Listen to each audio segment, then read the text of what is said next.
তাই জন্য আগে মজুরি নেবা, কেন আমার পেট আছে। কাজ হয়ে গেলে পয়সা দেবো, তাই ডাক্তারের কাছে যা, যে রোগ ভালো হলে তারপর পয়সা দেবো, দেশ কেন অবস্থা কি হয়। শরীর তোর, রোগ তোর, মন তোর, মানসিক রোগ তোর, চিকিৎসা বি তুই, খরচা তোর, খরচা কর আমরা আছি ভাই। নিজের পর খাটা, নিজের জন্য খাটালি সেটা আলাদা পার্সোনাল জিনিস, আর পরে খাটাই দিলি উপযুক্ত মজুরি নেবাই নেবা। যিনি পয়সা এই জগতে কিছু হয় না, বোঝো না, হরি হরি হরে কৃষ্ণ করি, কিসের জন্য বাবু নদী পার হতে হবে। তাহলে জীবন নদী আসি, খাওয়া তো লাগবে, পড়া তো লাগবে, ঘোরা তো লাগবে, করা তো লাগবে, লাগবে না?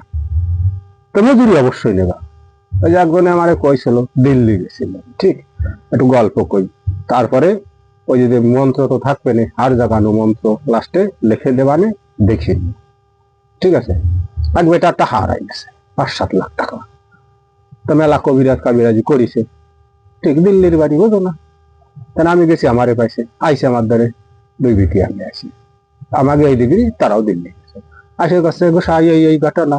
আমি বলতে ঠিক আছে, 5-7 লাখ টাকা হারাই গেছে, ঠিক, কয় ধরা ধরতে পারছি না, আমার চোর ধরার প্রয়োজন নাই, তোমার টাকা সে যদি ভেঙে না ফেলাই তার গ্রোথ দেওয়া লাগবে, যে কয় পাঠা থাকবে গ্রোথ দেওয়া লাগবে, কয় টাকা করে দাও। আমি বলে শোনো, তার বিনিময় আমি 1100 টাকা, বুঝো, 5-7 লাখ টাকা, 1100 টাকা।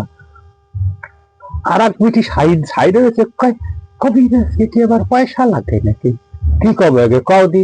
আমি বলে বাপু কই, বলে বাপু তুমি কোন জায়গা, দিল্লি, কয়ানতে আইসো, বাংলাতে, এনে কোয়ানে থাও, ঘর ভাড়ায় থাই, খাও কি ফিরি না কিনে, কিনে করো কি কাজ করি। তাহলে আমি কোয়ানে আইসি, দিল্লি, আমি কোয়ানে থাই, আমার কেনে দালান কোটা পাকা বাড়ি আছে নাকি, না জায়গা জমি আছে, কয় তুমিও ভাড়ায় থাও, তাহলে তোমার ভাড়ার পয়সা লাগে, তোমার খাবার পয়সা লাগে, তুমি যে আমার দ্বারা আইসো ভাড়ার পয়সা লাগে, তা আমার কি পেট নেই, আমার কি কিছু লাগে না।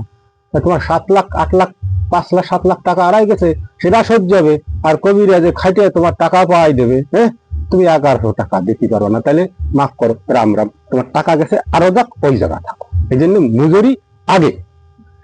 আরো কই দি, মদ মাগি জুয়া কবিরাজি কাজ, এ সাইডে কখনো বাহি চলবে না, এ সাইডে বাহি বললে পাওয়া যাবে না। ওই আসে কবে গোসাই, একেবারে মোটামুটি সেই মধ্যিক ঠাঙ্গুরে কবে গোসাই তোমারে সন্তুষ্ট করবো। আলো তোর, তুই যে আমারে সন্তুষ্ট করবি, তোর যে কাজ আমি করে দেবো, নিজের খাওয়া গম কাজ বাদ দিয়া, আমার পেট নাই, আমার ঘর সংসার নাই, তা না, আগে মজুরি তারপরে কাজ, ঠিক আছে। কবিরাজি পয়সা কলাম না, 4টে জিনিস, মদ মাগি জুয়া কবিরাজি, এই 4টে জিনিস কখনো তো ফ্রি করতে যাবে না, বাহি দিলেই বাঁচত, আরে বাহি হবেই না কোনো প্রকারে, দেবাই না জগৎ কাউরে বাকি আসবে। দেখবা যে বর্তমান দুনিয়াতে মানে রোগা ভক্ত সব, ঠিক আছে, আসে এমন ভাবে ধরবে গোসাই ওস্তাদ বাবাজি, ধর্মের বাপ, ধর্মের সল, ধর্মের দাদা, তুমি আমার অমুক কও তমুক কও, কাজ করে দাও, তোমার সন্তুষ্ট করবো, লম্বা দেয় বেশি। এই আমাদের এলাকায় যাবে লাগের লোকের শোনা চিনে ও হারাই যাবে আর করেছি আমি। এ ব্যাপারে ওই একটু সিঁদুর ভরা আড্ডা বাড্ডা দেই, 200 যা দেয় দেয় না, কেউ দেয় কেউ দেয় না। ঠাউর গোসাই তোমার সন্তুষ্ট করবে, চুদি সবাই। তাই জন্য আগে মজুরি নেবা, কবিরাজের কাজ ভাই আগে, তাই কয় টাকা খরচ হবে, ঠিক, এই জিনিস লাগবে তুই কিনে এনে দে, ফিরিয়ে আনবি না, কিনে আনবি আমার দেখার দরকার নাই, ঠিক আছে, আমার মনীষীর দাম আগে তুমি, কেন আমার পেট আছে। কাজ হয়ে গেলে পয়সা দেবো, তাই ডাক্তারের কাছে যা, যে রোগ ভালো হলে তারপর পয়সা দেবো, দেশ কেন অবস্থা কি হয়। শরীর তোর, রোগ তোর, মন তোর, মানসিক রোগ তোর, চিকিৎসা বি তুই, খরচা তোর, খরচা কর আমরা আছি, তাই না। জয় রাধে, নমস্কার, ভালো থেকো সবাই। Searching for the ultimate wellness hack? It's not an app, it's ancient tantric science.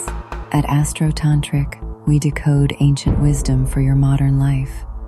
Discover mantras and practices that actually work. Subscribe now to transform your reality.